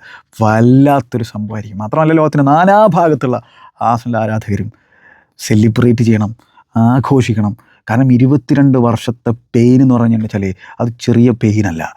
ആ invincibles golden trophy, golden premier league കിരീടം ആകാശത്തേക്ക് ഉയർത്തിയതിന് ശേഷം വീണ്ടും അവർ പ്രീമിയർ ലീഗ് ടൈറ്റിൽ അടിക്കുകയാണ്. പലർക്കും FA കപ്പ് അടിച്ചതിൻ്റെയൊക്കെ ഓർമ്മകളൊക്കെ ഉണ്ടായിരിക്കും ചില ആർസണൽ ഫാൻസിന്. മറ്റ് പലരും അത്തരത്തിൽ ആ ടൈറ്റിൽ അടിച്ചതിൻ്റെ ഓർമ്മകൾ പോലും ഉണ്ടായിരിക്കില്ല എന്നുള്ള കാര്യം ഓർക്കണം. പലരൊക്കെ 10-25 വയസ്സായ ആൾക്കാരെ സംബന്ധിച്ചോളം അതൊന്നും ഒരു പിടുത്തം ഉണ്ടായിരിക്കില്ലല്ലോ. കാരണം ചിലവർക്കൊക്കെ 3 വയസ്സല്ലേ ഉണ്ടായിരുന്നിരിക്കുള്ളൂ. പിന്നെ 30+, ഇപ്പോൾ എൻ്റെയൊക്കെ പ്രായമുള്ള ആളുകളെ സംബന്ധിച്ചിടത്തോളം ഒരു 37 വയസ്സുണ്ട് എനിക്ക്. അവർക്ക് പോലും കൃത്യമായിട്ടുള്ള ഓർമ്മ ഉണ്ടായിരിക്കില്ല 2004 എന്ത് സംഭവിച്ചു എന്നുള്ളത് അല്ലേ. വലിയ ഒരു വേഗം ഓർമ്മ മാത്രമേ ഉണ്ടായിരിക്കുള്ളൂ. അപ്പോൾ കൃത്യമായിട്ടും നല്ല ഓർമ്മയോട് കൂടിയിട്ട് നല്ല തെളിവായിട്ട് ആഘോഷിക്കാൻ കിട്ടിയിട്ടുള്ളൊരു അവസരമാണ്. എൻജോയ് ചെയ്യുക. കാരണം ആ രീതിയിലുള്ള ട്രോളുകളും ബാൻഡറുകളും ഒക്കെ നിങ്ങൾ നേരിട്ടിട്ടുണ്ട്. ഒരു റൈവൽ ഫാൻ എന്ന രീതിയിൽ ഞാനും ചിലപ്പോൾ പറഞ്ഞിട്ടുണ്ടായിരിക്കും. അതൊക്കെ ഫുട്ബോളിൻ്റെ ഭാഗമായിട്ടുള്ള കാര്യം തന്നെയാണ്. പക്ഷേ ഇത് ആഘോഷിക്കേണ്ട സമയമാണ്. അപ്പോൾ ഈ 2004 ശേഷം എന്തൊക്കെ സംഭവിച്ചു, ചില നിയർലി മൊമെൻറ്റ്സ് ഒക്കെ ഉണ്ടായിരുന്നു ഈ ആർസണലിൻ്റെ യാത്രയിൽ എന്നുള്ള കാര്യം ഓർക്കണം അല്ലേ. അതായത് ആ ഇൻവിൻസിബിൾസിന് ശേഷം നമുക്കറിയാം പാട്രിക് വിയേറ അവിടെ ആ ഒരു മിഡ്ഫീൽഡ് എഞ്ചിൻ കപ്പിത്താൻ പോകുന്ന സാഹചര്യമൊക്കെ അവിടെ നിന്ന് എനിക്കൊന്നൊരു വർഷം കഴിഞ്ഞപ്പോൾ കണ്ടിട്ടുണ്ടായിരുന്നു. പിന്നെ പലരും ഡെനിസ് ബർക്കാമിനെ പോലുള്ളവരൊക്കെ റിട്ടയർ ചെയ്യുന്ന സാഹചര്യം, റോബർട്ട് പെരേസ് ഒക്കെ പോകുന്ന സാഹചര്യം, ഇതൊക്കെ നമ്മൾ കാണുന്നു. തിയറി ഓൺറിയും അധികം വൈകാതെ തന്നെ അവിടെ നിന്ന് പോയിട്ടുണ്ടായിരുന്നു. കാരണം എന്ന് വെച്ചാൽ ആ ഹൈബറിൽ നിന്നുള്ള ഒരു എമിറേറ്റ്സിലേക്കുള്ള പോക്ക് അത് ആശാൻ്റെ ആർസൻ വെങ്കറിൻ്റെ സ്വപ്നമായിരുന്നു. ആ ഒരു സംഭവം എന്ന് പറഞ്ഞാൽ ആ ഒരു ബിഗ് സ്റ്റേഡിയത്തിലേക്ക് പോവുക, ആ പുതിയ സ്റ്റേഡിയത്തിലേക്ക് പോവുക, എന്നിട്ട് വമ്പന്മാരുമായിട്ട് കോമ്പീറ്റ് ചെയ്യുക, യൂറോപ്പ് പിന്നെ കോങ്കർ ചെയ്യുക എന്നുള്ളതൊക്കെ അവരെ സംബന്ധിച്ചിടത്തോളം വലിയ സ്വപ്നമായിരുന്നു ആർസൻ വെങ്കറിനൊക്കെ. അപ്പോൾ അതൊക്കെ നേടിയെടുക്കാൻ ചങ്ങായിക്ക് സാധിച്ചു. ആ ഒരു സ്റ്റേഡിയത്തിലേക്ക് പോകാൻ സാധിച്ചു. യൂറോപ്പ് കോങ്കർ ചെയ്യാൻ പറ്റുമോ എന്നുള്ളത് കണ്ടറിയാം. എന്തായാലും അത് അവരെ വലിയ തോതിൽ ഫൈനാൻഷ്യൽ ബേർഡനിലേക്കാണ് കൊണ്ടെത്തിച്ചിട്ടുണ്ടായിരുന്നത് അല്ലേ. ആ ഒരവസരത്തിൽ ഇപ്പോൾ ആർസണൽ ഫാൻസ് ഓർക്കേണ്ടതായിട്ടുള്ള ചില പേരുകളുണ്ട്. കൃത്യമായിട്ടും അവരെ കൂടി ഒരു അവസരത്തിൽ ഓർത്തു പോകണം. അപ്പോൾ വെങ്കറിന് മാത്രം സ്വപ്നമായിരുന്നില്ല. ഡാനി ഫിസ്മാൻ, ഡയമണ്ട് മെർച്ചൻറ്റും ആർസണലിൻ്റെ ഡയറക്ടറൊക്കെ ഉണ്ടായിരുന്ന ചങ്ങായി മരണപ്പെട്ടു 2011. അതേപോലെ തന്നെ വൈസ് ചെയർമാനായിട്ടുണ്ടായിരുന്ന ഡേവിഡ് ഡീൻ, ആളിപ്പോഴും ജീവിച്ചിരിപ്പുണ്ട്. അപ്പോൾ ഇവരുടെയൊക്കെ കൂടിയിട്ടുള്ള സ്വപ്നമായിരുന്നു ഈ പുതിയ സ്റ്റേഡിയം എന്ന് പറഞ്ഞാൽ. അതവർ നെയ്തെടുക്കുന്നു. പക്ഷേ അത് 400 മില്യൻ്റെ അടുത്തുള്ള ഡെറ്റിലേക്കാണ് ആ ഒരു അവസരത്തിൽ ആർസണലിനെ കൊണ്ടെത്തിയിട്ടുണ്ടായിരുന്നത്. അപ്പോൾ ആ ഫൈനാൻഷ്യൽ ബേർഡൻ വരുന്നു. അപ്പോൾ എന്താണ് അവർക്ക് പ്ലേയേഴ്സിനെ വാങ്ങുന്നതിൽ പ്രശ്നങ്ങളുണ്ടായിരുന്നു. അപ്പോൾ സെല്ല് ചെയ്ത് വാങ്ങുക എന്നുള്ളൊരു സ്ട്രാറ്റജി ഫോളോ ചെയ്യേണ്ടി വന്നു. അപ്പോഴാണ് ചെൽസിയുടെ ആ ഒരു പിന്നെ റോമൻ അബ്രാമോവിച്ചിൻ്റെ കീഴിലുള്ള ആ ഒരു സർജ് പ്രീമിയർ ലീഗ് കാണുന്നത്. ചെൽസിയുമായിട്ട് മുട്ടി നിൽക്കൽ, ഫൈനാൻഷ്യലി ബുദ്ധിമുട്ടുള്ള ഒരു സാഹചര്യം വരുന്നു. മാഞ്ചസ്റ്റർ യുണൈറ്റഡ് സർ അലക്സിൻ്റെ കീഴിൽ അവരിങ്ങനെ ഒരു വല്ലാത്തൊരു മെഷീനറി പോലെയാണ്. ഒരു അവരുടെ ജഗർനോട്ടിനെ പിന്നെ തടഞ്ഞിടുക എന്ന് പറഞ്ഞു കഴിഞ്ഞാൽ വലിയ ബുദ്ധിമുട്ടുള്ള കാര്യമാണ്. കാരണം ഇടയ്ക്ക് പ്രീമിയർ ലീഗ് പരാജയപ്പെട്ടു പോയി കഴിഞ്ഞാലും അവരുടെ ഒരു തിരിച്ചുവരവ്, ആ തിരിച്ചുവരുമ്പോഴുള്ള അടി അത് ഭയങ്കര കനമുള്ള അടിയാണ്. സർ അലക്സിനെ സംബന്ധിച്ചിടത്തോളം അയാളൊരു വല്ലാത്തൊരു മനുഷ്യനാണ്. അതിങ്ങനെ ടീമിനെ റീബിൽഡ് ചെയ്തുകൊണ്ടേയിരിക്കും, ഇങ്ങനെ റീബിൽഡ് ചെയ്തുകൊണ്ടേയിരിക്കും, ടൈറ്റിൽ ഇങ്ങനെ അടിച്ചുകൊണ്ടേയിരിക്കും. ഇടയ്ക്ക് വെച്ചിട്ട് ഈ ഇൻവിൻസിബിൾസുമായിട്ടുള്ള ആ ഒരു പോരാട്ടം നമ്മൾ കാണുന്നു. അപ്പോൾ അതിനെ പൊളിച്ചെടുക്കുന്നു. ചെൽസിയുമായിട്ടുള്ള പോരാട്ടം കാണുന്നു, അതിനെ പൊളിച്ചെടുക്കുന്നു. വീണ്ടും 3 പീറ്റൊക്കെ അടിച്ചുള്ള സാഹചര്യം നമ്മൾ കണ്ടതാണല്ലേ മാഞ്ചസ്റ്റർ യുണൈറ്റഡ്. അപ്പോൾ ഇവരുമായിട്ടൊന്നും മുട്ടി നിൽക്കാൻ പറ്റുന്നുണ്ടായിരുന്നില്ല ആർസൻ വെങ്കറിൻ്റെ ടീമിന്, അതായത് ഫൈനാൻഷ്യലി എന്നുള്ള കാര്യം ഓർക്കണം. അപ്പോൾ എന്താണ് യങ് പ്ലേയേഴ്സിൽ പ്രോപ്പർ ഭയങ്കര ബോളൊക്കെ നമ്മൾ ആ അവസരത്തിൽ കണ്ടിട്ടുണ്ടായിരുന്നു. അപ്പോൾ 2007-8 സീസണിലാണ് അവർ ഭയങ്കര ക്ലോസ് ആയിട്ട് ആ ഒരു പ്രീമിയർ ലീഗ് ടൈറ്റിലേക്ക് എത്തുന്ന ഒരു സാഹചര്യം ഉണ്ടായിരുന്നത്. എൻ്റെ ഓർമ്മയിലുള്ളൊരു സീസണാണത്. അപ്പോൾ ഞാൻ അതിനെക്കുറിച്ച് ജസ്റ്റ് ഇന്ന് ഇപ്പോൾ ഈ വീഡിയോ ചെയ്യാനായിട്ടൊന്ന് പുറകിലേക്ക് ചെന്ന് നോക്കി.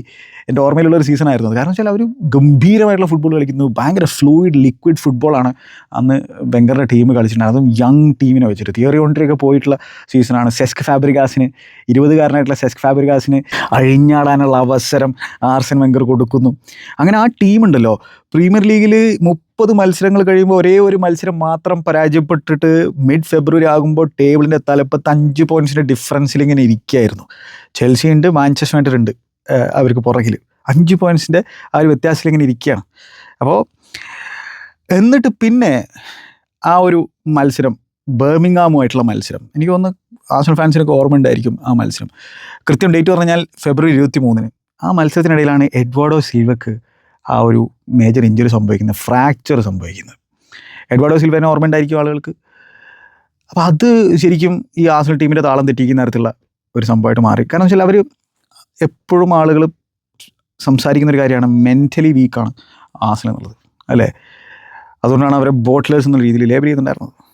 ആർസൻ വെങ്കറിനെ സംബന്ധിച്ചോളം ആ ഇൻവിൻസിബിൾസിന് ശേഷം ആൾക്ക് അത്തരത്തിൽ മെൻ്റലി സ്ട്രോങ് ആയിട്ടുള്ളൊരു ടീമിനെ ബിൽഡ് ചെയ്തെടുക്കാനും സാധിച്ചിട്ടുണ്ടായിരുന്നില്ല.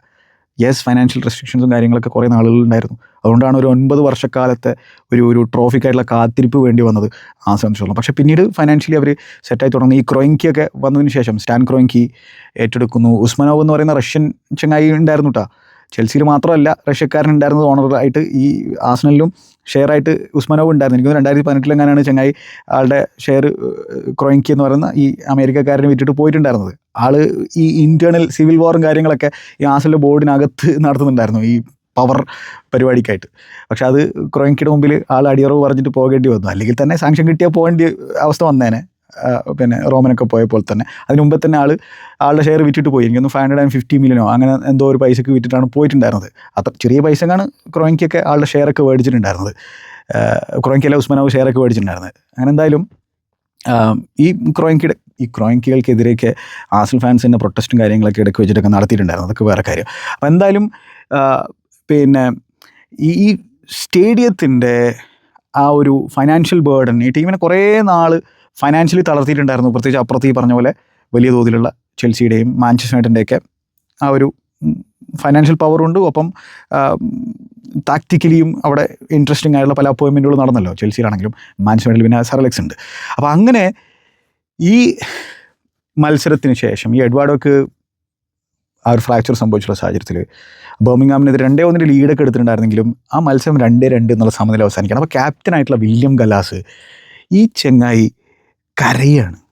ആൾക്ക് ആ ഒരു അവസരത്തിൽ മെൻറ്റാലിറ്റി കാഴ്ചവെക്കാൻ സാധിച്ചില്ല. അത് ടീമിനെ മൊത്തത്തിൽ തളർത്തി കളഞ്ഞു. പിന്നീട് നമ്മൾ കാണുന്നത് ആ ഒരു പാനിക് മൊത്തത്തിൽ ടീമിൽ പടർന്ന് പന്തലിച്ചു കഴിഞ്ഞു. ഗലാസിൻ്റെ ആ ഒരു മെൻറ്റാലിറ്റി കുറവ് അവിടെ കാണുന്നു. അതേപോലെ തന്നെ ആ സിറ്റുവേഷനെ എങ്ങനെ ഹാൻഡിൽ ചെയ്യണം എന്നുള്ളത് ആ യങ് ടീമിന് അറിയുന്നുണ്ടായിരുന്നില്ല. അങ്ങനെ പിന്നെ 3 കൺസെക്കറ്റീവ് ഡ്രോസ്. അതിൽ ആസ്റ്റൺ വില്ലയ്ക്കെതിരെ, വിഗൻ അത്ലറ്റിക്കിനെതിരെ, മിഡിൽസ്ബ്രോക്കെതിരെ. ഓൾഡ് ട്രാഫോർഡിൽ പിന്നീട് അവർ മാർച്ചിൽ പോകുന്നു. മാർച്ച് 22 അവിടെ വെച്ച് 2-1 എന്നുള്ള സ്കോറിന് പരാജയപ്പെടുകയും ചെയ്യുന്നു. അവസാനത്തെ 8 മത്സരങ്ങൾ ഒരേ ഒരു വിജയം മാത്രം. ആദ്യത്തെ 30 മത്സരങ്ങൾ ഒരേ ഒരു പരാജയം മാത്രം. അവസാനത്തെ 8 മത്സരങ്ങൾ ഒരേ ഒരു വിജയം മാത്രം. അങ്ങനെ ചാമ്പ്യന്മാരുമായിട്ട് 4 പോയിൻറ്റ്സിൻ്റെ വ്യത്യാസത്തിലാണ് അവർ ആ സീസണിൽ പരാജയം ഏറ്റുവാങ്ങിയത്. അതൊരു വേദന ഉണ്ടാക്കുന്ന തരത്തിലുള്ളൊരു സീസണാണ് ഒരു ആസ്റ്റൺ ഫാനെ സംബന്ധിച്ചിടത്തോളം തിരിഞ്ഞു നോക്കുമ്പോൾ, അല്ലേ? ആ ടീമിൽ ഫ്ലമീനി ഉണ്ടായിരുന്നു, ബക്കാരി സാനി ഉണ്ടായിരുന്നു, ഗെയിൽ ക്ലീഷി ഉണ്ടായിരുന്നു, നമ്മുടെ റൊസീക്കി ഉണ്ടായിരുന്നു, സെസ്ക് ഫാബ്രിഗാസ് ഉണ്ടായിരുന്നു, ഇമാനുവൽ അഡ്ബയർ ആളുടെ ചെറുപ്പത്തിൽ ആളുണ്ടായിരുന്നു. എനിക്കൊന്ന് റോബിൻ വാൻ പേഴ്സി ആ ഒരു സീസണിലുണ്ട്. അതേപോലെ തന്നെ അബൂദിയാബിനൊക്കെ എത്ര പേർക്ക് ഓർമ്മയുണ്ടായിരിക്കും. ബെന്നർ, നിക്കലസ് ബെന്നർ, ജിൽബർട്ടോ സിൽവ, സെൻഡറോസ്, അങ്ങനെ അലുമിനിയ, തിയോ വാൽക്കോട്ട് എന്ന് പറയുന്ന ടീനേജ് സെൻസേഷനൊക്കെ ആ ഒരവസരത്തിൽ ഉണ്ടായിരുന്നു എന്നുള്ള കാര്യമാണ്. അപ്പോൾ അങ്ങനെയുള്ളൊരു സൈഡായിരുന്നു. ആ സൈഡാണ് അത്തരത്തിലുള്ള ഒരു വെങ്കർ ബോളുമായിട്ട് മുമ്പോട്ട് പോയിട്ടുണ്ടായിരുന്നത്. പക്ഷേ അവർക്ക് അവസാനം കൊണ്ട് കാലോടക്കേണ്ടി വന്നു. ആ ബോട്ടിലേഴ്സ് എന്നുള്ള പേരന്ന് കേൾക്കേണ്ടി വന്നു. അവർ ഗംഭീരമായിട്ടുള്ള ഫുട്ബോളൊക്കെയാണ് കളിച്ചിട്ടുണ്ടായിരുന്നത്. പക്ഷേ അഗെയിൻ മെൻറ്റാലിറ്റി ക്വസ്റ്റ്യൻ ചെയ്യപ്പെട്ടു. ആ കാലഘട്ടത്തിലൊക്കെ ആസ്നലിൻ്റെ ഫുട്ബോൾ കണ്ടിട്ട്, വെങ്കർ ബോൾ കണ്ടിട്ട് ആസ്നലിൻ്റെ ആരാധകരായിട്ടുള്ള ഒരുപാട് ഫാൻസിനെ എനിക്ക് തന്നെ അറിയാം. കാരണം അത്തരത്തിലുള്ള ബ്യൂട്ടിഫുൾ ഫുട്ബോളാണ് അവർ കളിക്കുന്നുണ്ടായിരുന്നത്. അപ്പോൾ അവർ പിന്നെ ആ ഗ്ലോറിക്കായിട്ടുള്ള കാത്തിരിപ്പായിരുന്നു. കുറേ നാൾ കാത്തിരുന്നു. പിന്നെ FA കപ്പൊക്കെ സ്വന്തമാക്കി. പക്ഷേ ഒടുവിൽ ഇപ്പോൾ ആ ടൈറ്റിലേക്ക് എത്താൻ കുറേ നാൾ കാത്തിരിക്കേണ്ടി വന്നു. അപ്പോൾ അവർ എന്താണ് നമ്മുടെ ചുറ്റിലുണ്ടായിരിക്കുമോ ഓരോ ആസ്നൽ ഫാൻ കൂട്ടത്തിലുണ്ടായിരിക്കും, അല്ലേ? സ്വാഭാവികമായിട്ടും ടോക്സിക് ഫാൻസ് എല്ലാ കൂട്ടത്തിലുള്ള തന്നെയാണ്, ഗ്ലോബൽ ഫാൻസിൻ്റെ ഇടയിലാണെങ്കിലും അല്ലാതെയും ഒക്കെ. അല്ലാതെ തന്നെ കുറേ അടിപൊളി ചങ്ങായിമാരുണ്ട് എല്ലാ ആരാധകരുടെ കൂട്ടത്തിലും. അപ്പോൾ എന്തായാലും അവർക്കൊക്കെ വേണ്ടിയിട്ട് നമ്മൾ ഈ ഒരു അവസരം, നമ്മുടെ റൈവൽസ് ആണെങ്കിൽ കൂടി അവരുടെയൊക്കെ കാര്യം ആലോചിക്കുമ്പോൾ ഒരു ചെറിയൊരു മനസ്സുകൊണ്ട് എന്നെ സംബന്ധിച്ചിടത്തോളം അങ്ങനെ അത്രയും ആഗ്രഹിച്ചിട്ടുള്ള കുറേ ആൾക്കാരുണ്ട്. ഇതൊന്ന് കാണാൻ ആഗ്രഹിച്ചിട്ടുള്ള കുറേ ആൾക്കാരുണ്ടോ. അപ്പോൾ അവർ അടിക്കട്ടെ എന്ന്, അതല്ലേ? അപ്പോൾ എന്തായാലും ആ ഒരു സീസൺ പക്ഷേ ഈ പറഞ്ഞ പോലെ വേദനയോട് കൂടിയിട്ടാണ് അവസാനിച്ചിട്ടുണ്ടായിരുന്നത്. ബ്യൂട്ടിഫുൾ ഫുട്ബോളാണ് അവർ കളിച്ചതെങ്കിൽ പോലും. പിന്നീട് നമ്മൾ നോക്കിക്കഴിഞ്ഞാൽ 2022-23 സീസണിൽ 9 മത്സരങ്ങൾ ബാക്കി നിൽക്കെ അവർക്ക് 8 പോയിൻറ്റ്സിൻ്റെ ലീഡ് ഉണ്ടായിരുന്നു. മാൻ സിറ്റിക്ക് ഒരു ഗെയിം ഇൻ ഹാൻഡ് എങ്ങാനും ഉണ്ടായിരുന്നു. പെപ്പിൻ്റെ മാൻ സിറ്റിയാണ് കൂടെയുള്ളത്, അതായത് ടൈറ്റിൽ റേസിലുള്ളത്. അവർ ലീഡ്സിനൊക്കെ പരാജയപ്പെടുത്തിയിട്ട് 8 പോയിൻറ്റ്സിൻ്റെ ലീഡുമായിട്ട് ഇങ്ങനെ ഇരിക്കുകയാണ്. പക്ഷെ അവിടെ നിന്ന് പിന്നീടുള്ള 3 ആഴ്ചകൾ അവരഗെയിൻ മെൻ്റലി വീക്കാണെന്നുള്ളത് തെളിയിക്കുന്ന ഒരു കാര്യം നമ്മൾ കണ്ടു. 248 ദിവസം അവർ തലപ്പത്തിരുന്നിട്ടുണ്ടായിരുന്നു ആ സീസണിൽ. 248 ദിവസം. അങ്ങനെ 2-0 ലീഡ് ലിവർപൂളുമായിട്ടുള്ളത് തുലയ്ക്കുന്നു, ഹാമേഴ്സുമായിട്ട് സമനില വഴങ്ങുന്നു, അതേപോലെ തന്നെ സെയിൻസുമായിട്ട് ഹോമിൽ, സൗത്താംപ്ടണുമായിട്ട് ഹോമിൽ 3-3 എന്നുള്ള സമനിലയിൽ പിരിയേണ്ട സാഹചര്യം വരുന്നു. സിറ്റി ഇതും പോരാഞ്ഞിട്ട് സിറ്റി അവരെ ത്രാഷ് ചെയ്യുന്നു. അതുകൂടിയിട്ട് എന്താണ്, സിറ്റി ആണെങ്കിൽ ഞാൻ പറഞ്ഞല്ലോ അവർ ഈ സീസണിൻ്റെ അവസാനത്തിലേക്ക് എത്തുമ്പോൾ അവരൊരു വേറൊരു രൂപം ഏറ്റെടുക്കും. അങ്ങനെ 11 മത്സരങ്ങളുടെ ഒരു വിന്നിങ് സ്ട്രീക്കുമായിട്ട് അവർ ആ ടൈറ്റിൽ അടിച്ചു പോവുകയാണ്. അപ്പോൾ അങ്ങനെയുള്ള നിയർലി മൊമെൻറ്റ്സ് ഒക്കെ ഈ ഒരു 22 വർഷത്തിനിടയിൽ വേറെ സംഭവങ്ങളുണ്ട്. ആ ലെസ്റ്റർ സിറ്റി ചാമ്പ്യന്മാരായിട്ടുള്ള വർഷം സത്യം പറഞ്ഞ ആസൻ വെങ്കറിൻ്റെ ആസ്നലിന് ടൈറ്റിൽ അടിക്കാൻ പറ്റാത്തത് ഒരു പോരായ്മ തന്നെയാണ്. ബാക്കി എല്ലാവരും ഫോൾട്ട് റേസുള്ളൊരു സീസണാണ്. ചെൽസി ഇടങ്ങറായിട്ടുള്ള സീസണാണ്. മാൻ സിറ്റി പെപ്പ് വന്ന സീസണാണെന്ന് എനിക്ക് തോന്നുന്നത്. പുള്ളിക്കാരൻ ആ ലീഗുമായിട്ട് പൊരുത്തപ്പെട്ട് വരുന്നൊരു സാഹചര്യമാണ്. ആസ്നൽ അന്ന് സെക്കൻഡാണ് ഫിനിഷ് ചെയ്തത്. കുറേ നാളുകൾക്ക് ശേഷമാണ് അവർ സെക്കൻഡ് ഫിനിഷ് ചെയ്തിട്ടുണ്ടായിരുന്നത് ടേബിളിൽ. പക്ഷേ ഒന്ന് ആലോചിച്ച് നോക്കിയേ, അത് അവരടിക്കേണ്ട ഒരു സീസണായിരുന്നു അന്ന്. പിന്നെ എന്താണ് സംഭവിച്ചതെന്ന് വെച്ച് കഴിഞ്ഞാൽ സാഞ്ചസ് മൊസീലോ ഒക്കെ ഉണ്ട് അപ്പോൾ ഒസീലിനെ സംബന്ധിച്ചോളം എനിക്ക് തോന്നുന്നു 19 അസിസ്റ്റുകളെങ്ങാനും ആ സീസണിൽ പ്രൊവൈഡ് ചെയ്തിട്ടുണ്ട്. Fantastic season. പക്ഷേ അവർക്ക് ഒരു സ്ട്രൈക്കർ പ്രോബ്ലം ഉണ്ടായിരുന്നു ആ ഒരു അവസരത്തിൽ. ക്രിസ്മസ് സമയത്ത് അവർ ടോപ്പ് ഓഫ് ദി ടേബിൾ ആയിരുന്നു. പക്ഷേ അവർക്ക് ആ ടൈറ്റിൽ അടിക്കാൻ സാധിച്ചില്ല. ലെസ്റ്റർ സിറ്റിയുടെ ഫെയറി ടെയിൽ നമ്മൾ കണ്ടു ആ സീസണിൽ. ആ സ്ട്രൈക്കർ പ്രോബ്ലം അവിടെ ഉണ്ടായിരുന്നു. എന്തായാലും ഇപ്പോൾ തുടർച്ചയായി 3 സീസണുകളിൽ സെക്കൻഡ് ഫിനിഷ് ചെയ്ത ആർസണൽ പിന്നീട് ആ ടൈറ്റിലേക്ക് എത്തിയിരിക്കുകയാണ്. 2022-23 5 പോയിൻറ്റ്സിൻ്റെ വ്യത്യാസമായിരുന്നു ചാമ്പ്യന്മാരുമായിട്ട്. 2023-24 വെറും 2 പോയിൻറ്റ്സേ ഉണ്ടായിരുന്നുള്ളൂ. കഴിഞ്ഞ സീസണിൽ 10 പോയിൻറ്റ്സ് ഉണ്ടായിരുന്നു. പക്ഷേ ഈ സീസണിൽ ഇപ്പോൾ അവർ ചാമ്പ്യന്മാരായിരിക്കുകയാണ്. ആർട്ടറ്റ വന്നതിന് ശേഷം 6.5 വർഷം കാനുമായി ഇവിടെ. 6.5 വർഷം.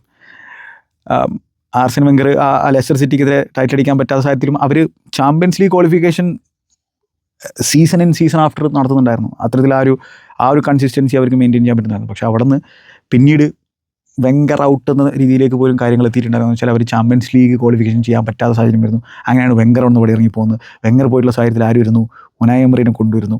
ഉനായ് എമറി ടീമിനെ ആ ഒരു യൂറോപ്പ ലീഗ് ഫൈനലിലേക്ക് എത്തിയിരുന്നു. പക്ഷേ ബാക്കുവിൽ വെച്ചിട്ട് ചെൽസിക്കെതിരെ പരാജയം ഏറ്റുവാങ്ങുന്നു. ആ ഉനായ് എമറി എക്സ്പെരിമെൻറ്റിൽ നിന്നും മാറി ചിന്തിക്കാനുള്ള തീരുമാനം ആർസണൽ എടുക്കുന്നു. ക്രോയിൻകിൻ ടീം എടുക്കുന്നു. അങ്ങനെയാണ് ആര് വരുന്നത്? ആർട്ടറ്റയെ സൈൻ ചെയ്യുന്നത്. ആര്? എഡു കാസ്പർ അതിലൊരു പങ്ക് വഹിച്ചിട്ടുണ്ട്. എഡു ഇപ്പോൾ അവിടെ ഇല്ല. പക്ഷേ എഡു ഈ ആർസണലിൻ്റെ ഈ ഒരു ഫൗണ്ടേഷനിൽ ഈ ഒരു ടൈറ്റിൽ വിന്നിങ് ടീമിലേക്ക് എത്തിക്കുന്നതിൽ പങ്ക് വഹിച്ചിട്ടുള്ള ഒരാളാണ്. ആർട്ടറ്റയെ ഹെഡ് കോച്ചായിട്ടാണ് കൊണ്ടുവരുന്നത്. പിന്നീട് ആളിനെ മാനേജറായി കൊണ്ടുവരുന്നത്. ഫസ്റ്റ് സീസണിൽ തന്നെ ചങ്ങായി FA കപ്പ് ഡെലിവർ ചെയ്യുന്നു. അപ്പോൾ അതൊരു ഫാന്റാസ്റ്റിക് അച്ചീവ്മെൻ്റ് ആയിരുന്നു. ആർസൻ വെങ്കറെ സംബന്ധിച്ചിടത്തോളം ആളൊരു 3 FA കപ്പ് ടൈറ്റിൽ കൂടി ആ ഇൻവിൻസിബിൾസിന് ശേഷം കരസ്ഥമാക്കി കൊടുക്കുന്നു. ഏറ്റവും കൂടുതൽ FA കപ്പ് ടൈറ്റിലുകൾ സ്വന്തമാക്കുന്ന മാനേജറൊക്കെ അദ്ദേഹമായിട്ടുണ്ടായിരുന്നു. പക്ഷേ പ്രീമിയർ ലീഗ് ടൈറ്റിലേക്ക് അദ്ദേഹത്തിന് എത്തിക്കാൻ സാധിക്കുന്നില്ല. ആർട്ടറ്റ വരുന്നു. ആർട്ടറ്റ വന്നിട്ട് ആർസൻ വെങ്കറുടെ കൂടി ശിഷ്യനാണ്, പെപ്പിൻ്റെ ശിഷ്യനാണ്. ആൾ വന്നിട്ട് ക്ലബിനെ നന്നായിട്ട് അറിയുന്ന ആളാണ്. FA കപ്പ് ടൈറ്റിൽ ചെൽസിക്കെതിരെ ജയിച്ചുകൊണ്ട് നേടുന്നു.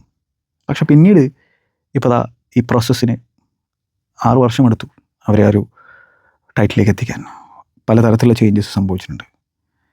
ആദ്യത്തെ 2 സീസണിൽ എന്ന് പറഞ്ഞാൽ മിഡ് സീസണിലാണ് ചങ്ങായി ആദ്യം വരുന്നത്. 8ാമതാണ് അവർ ഫിനിഷ് ചെയ്യുന്നത്. വീണ്ടും 8ാമത് ഫിനിഷ് ചെയ്യുന്നു. പിന്നീട് 5ാമത് ഫിനിഷ് ചെയ്യുന്നു. പിന്നീട് സെക്കൻഡ് ഇപ്പോൾ ഫസ്റ്റ്. ആ രീതിയിലാണ് ഈ പ്രൊജക്റ്റ് പോയിട്ടുള്ളത്. അപ്പോൾ അതിൽ തന്നെ ഈ എഡു കാസ്പർ വന്നിട്ട് ഇതിനിടയിലേ ചില കഥകളുണ്ട്. അപ്പോൾ ഈ ക്രോയിൻകിയുടെ തന്നെ സ്റ്റാൻ ക്രോയിൻകിയുടെ മകൻ ജോഷ് ക്രോയിൻകിയും ഇപ്പോൾ കാര്യമായിട്ടുള്ള ഈ ക്ലബിൻ്റെ ആക്ടിവിറ്റീസിൽ ഇടപെടുന്നുണ്ട്. ആർട്ടറ്റയുമായിട്ട് നല്ല ബന്ധം ആൾ പുലർത്തുന്നുണ്ട്. അപ്പോൾ ഈ കോവിഡ് സമയത്ത് എന്ത് ചെയ്തെന്ന് വെച്ച് കഴിഞ്ഞാൽ ആർസണൽ കുറേ തോന്നിയാസങ്ങൾ അവിടെ ചെയ്തിട്ടുണ്ട്. വർക്കേഴ്സിൻ്റെ കാര്യങ്ങളുമായിട്ട്, ഇപ്പോൾ ഗണസോറസിൻ്റെ കാര്യങ്ങളൊക്കെ ബന്ധപ്പെട്ട് അതിലേക്ക് ഞാൻ കടക്കുന്നില്ല. പോസിറ്റീവ്സിലേക്കാണ് കടക്കുന്നത്. അപ്പോൾ ആർസണൽ ഒരു ടോക്സിക് എൻവയോൺമെൻ്റ് ആയിട്ട് മാറുന്നുണ്ടായിരുന്നു. ടോക്സിക് എൻവയോൺമെൻറ്റ് ഇത് എക്സ്പെക്റ്റഡ് ആയിട്ടുള്ളൊരു സംഭവമാണ്. കാരണം വെച്ചാൽ ഏത് ദിശയിലേക്കാണ് ക്ലബ്ബ് പോകുന്നത് എന്നുള്ളൊരു ധാരണ ആർക്കും കിട്ടുന്നില്ല. Post Wenger എറയാണ്.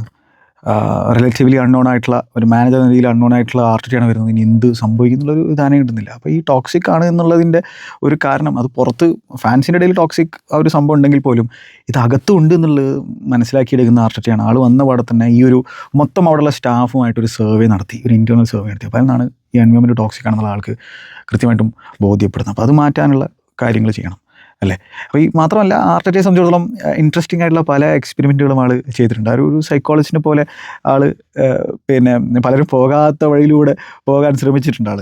അപ്പോൾ ആളുടെ ചില എക്സ്പെരിമെൻറ്റിനൊക്കെ ആളുകൾ കളിയാക്കുന്നുണ്ട്, അത് വേറെ കാര്യം. പക്ഷേ അതിനൊക്കെ ഒരു ഇമ്പാക്റ്റ് ചിലപ്പോൾ അകത്തുണ്ടായിട്ടുണ്ടായിരിക്കണം, നമുക്കറിയാത്ത കാര്യങ്ങളാണ് അല്ലേ. ഇപ്പോൾ ഈ പറഞ്ഞ പോലെ ആക്ച്വൽ ബൾബ് ആൾ കൊണ്ടുവന്നിട്ട് ആ ഒരു ഡ്രസ്സിംഗ് റൂമിൽ കത്തിക്കുന്ന സാഹചര്യം ഉണ്ടായിരുന്നു. അതിനെക്കുറിച്ച് എക്സ്പ്ലെയിൻ ചെയ്യുന്ന സാഹചര്യം ഉണ്ടായിരുന്നു. പിക്ക് പോക്കറ്റിംഗ് പരിപാടി ചങ്ങായി നടത്തിയുള്ള അവസരമുണ്ട്. ട്രെയിനിങ് സമയത്ത് ആൻഫീൽഡ് എക്സ്പീരിയൻസ് ഉണ്ടാക്കാൻ വേണ്ടിയിട്ട് ആ you will never walk loan anthem കാര്യങ്ങളൊക്കെ പ്ലേ ചെയ്യുന്ന സാഹചര്യം. അപ്പോൾ ഇങ്ങനത്തെ പല പരിപാടികളും ചങ്ങായി ചെയ്തിട്ടുണ്ട്. ആളുടെ ട്രെയിനിങ് റെജീംസും കാര്യങ്ങളൊക്കെ ഭയങ്കര സ്ട്രിക്റ്റ് ആയിട്ടുള്ള ഒരാളൊക്കെ തന്നെയാണ്. പക്ഷേ അതോടൊപ്പം തന്നെ എന്താണ് ഈ ക്ലോസ് ബോണ്ടിങ്ങും പരിപാടികൾ ഉണ്ടാക്കാൻ, പ്ലേയേഴ്സിൻ്റെ ഇടയിൽ ബോണ്ടിങ് പരിപാടികളൊക്കെ ഉണ്ടാക്കാൻ ശ്രമിക്കുന്ന ഒരു ചങ്ങായാണ്. അപ്പോൾ എനിവേ ഈ ജോഷ് ക്രോയിൻകി, പ്രധാനമായിട്ടും ജോഷ് ക്രോയിൻകിയാണ്, സ്റ്റാൻ ക്രോയിൻകി ഉണ്ട് അതിൽ കാര്യമായിട്ട് പങ്കെടുത്തിട്ടുണ്ട്. അവർ ഇവിടെ കാര്യങ്ങൾ അത്ര വെടിപ്പല്ല എന്നുള്ളൊരു തോന്നലുണ്ടായിട്ടുള്ള സാഹചര്യത്തിൽ ആ കോവിഡ് പാൻഡമിക്കിൻ്റെ സമയത്ത് എന്ത് ചെയ്തെന്ന് വെച്ചാൽ ഒരു ലോയറിനെ സെറ്റ് ചെയ്തു. ലൂയിസ് എന്ന് പറയുന്ന ലോയറിനെ അകത്ത് പോയിട്ട് കാര്യങ്ങൾ പഠിക്കുക, എന്താണ് പ്രശ്നങ്ങൾ എന്നുള്ളത്. അപ്പോൾ ഈ മേജർ കമ്പനികളിലൊക്കെ ഇത് ചെയ്യുന്നൊരു പരിപാടിയാണ്. എന്തെങ്കിലുമൊക്കെ പ്രശ്നം ഉണ്ടെങ്കിൽ ഒരു ഓഡിറ്റിങ്ങിനായിട്ട് ആരെങ്കിലുമൊക്കെ വരും. മിക്കവാറും ചെയ്യാൻ പോകുന്ന എന്താണ് കമ്പനികളൊക്കെ കോർപ്പറേറ്റുകൾ ചെയ്യാന്ന് പറഞ്ഞാൽ അവിടെയുള്ള ചില സ്റ്റാഫുകളൊക്കെ പറഞ്ഞയക്കും, ഇവരൊക്കെയാണ് ടോക്സിക് പരിപാടികൾ എന്നുള്ളത് അവർ മനസ്സിലാക്കി എടുക്കും, എന്നിട്ട് അവരെ പറഞ്ഞയക്കും. ആ രീതിയിലുള്ള സംഭവം ചെയ്യുക. അത് ചിലപ്പോൾ ശരിയാവണമെന്നില്ല, അത് വേറെ കാര്യം. പക്ഷേ ഈ ലൂയിസ് കൃത്യമായിട്ടുള്ള റിപ്പോർട്ടും കാര്യങ്ങളൊക്കെ കൊടുക്കുന്നു. അങ്ങനെ എന്താണ് ആ ക്ലബിനെ ക്ലീൻ ചെയ്യാനുള്ള ഒരു പരിപാടി എടുക്കുകയാണ്. അപ്പോൾ അതിൽ തന്നെ ഹെഡ് ഓഫ് ഫുട്ബോൾ റൗൾ സൻലേഹി ആളുടെ പണി പോകുന്നു. ആളുടെ ട്രാൻസ്ഫർ പോളിസിയിലാണ് നിക്കലസ് പെപ്പേനെ കൊണ്ടുവന്നിട്ടുണ്ടായിരുന്നത്, ഡേവിഡ് ലൂയിസിനെ കൊണ്ടുവന്നിട്ടുണ്ടായിരുന്നത്, സെഡ്രിക് സുവാരസിനെ പോലുള്ള ആളുകളൊക്കെ കൊണ്ടുവന്നിട്ടുണ്ടായിരുന്നത്. അതൊക്കെ വർക്കൗട്ട് ആയില്ലല്ലോ. അപ്പോൾ ആ ചങ്ങായിനെ പറഞ്ഞേക്കാൻ എടുക്കുന്നു. അങ്ങനെ അനലിസ്റ്റ് ആയിട്ടുള്ള ജെയ്സൺ എയ്റ്റോ സ്റ്റെപ്പ് അപ്പ് ചെയ്യുന്നു. ഇവരൊക്കെ ഈ ആർട്ടറ്റയുടെ വലങ്കായി ആകുന്നതാണ് പിന്നീട് നമ്മൾ കണ്ടത്. മാത്രമല്ല കാസ്പർ എഡു ഓൾറെഡി വന്നിട്ടുണ്ട്. അപ്പോൾ എഡുവാണ് ഈ ആർട്ടറ്റയുടെ ഹയറിങ്ങിലും പിന്നെ കാര്യമായിട്ടുള്ള പങ്ക് വഹിച്ചിട്ടുണ്ടായിരുന്നത്. പിന്നെ ഈ പറഞ്ഞ പോലെ അവിടെ ചില സീനിയർ പ്ലേയേഴ്സിനെ പറഞ്ഞേക്കേണ്ട ഒരു സാഹചര്യം ഉണ്ടായിരുന്നു, ഹൈ പെയ്ഡ് ആയിട്ടുള്ള സീനിയർ പ്ലേയേഴ്സ്. അതിന് മെസൂട്ട് ഒസീലിനെ പറഞ്ഞിട്ടുള്ള രീതി അത് ശരിയായിരുന്നു ഇല്ല എന്നുള്ളത് ചർച്ച ചെയ്യേണ്ട തരത്തിലുള്ള സംഭവമാണ്. അത് സംഭവിച്ചിട്ടുണ്ടായിരുന്നു. കേവലം ഒസീലിനെ മാത്രമല്ല, അതിൽ തന്നെ ഡേവിഡ് ലൂയിസ്, അത്തരത്തിൽ വെൽ പെയ്ഡ് ആയിട്ടുള്ള പ്ലേയേഴ്സിനൊക്കെ പറഞ്ഞേക്കും. അവരുടെ പെപ്പയുടെയും ഹെക്ടർ ബെല്ലറിൻ്റെയും ഒബമയാങ്ങിൻ്റെയൊക്കെ കോൺട്രാക്റ്റും കാര്യങ്ങളൊക്കെ ടെർമിനേറ്റ് ചെയ്യേണ്ട സാഹചര്യങ്ങളൊക്കെ ഉണ്ടായി. ഇപ്പോൾ ആ ഒരു ഫുൾ കൺട്രോൾ അവിടെ ആർട്ടറ്റ ഏറ്റെടുക്കുന്നുണ്ടായിരുന്നു. അതിന് കൃത്യമായിട്ടുള്ള സപ്പോർട്ട് ഓണർഷിപ്പിൻ്റെ ഭാഗത്തുണ്ടായിരുന്നു, ഡയറക്ടർ ഓഫ് ഫുട്ബോളിൻ്റെ ഭാഗത്തുണ്ടായിരുന്നു.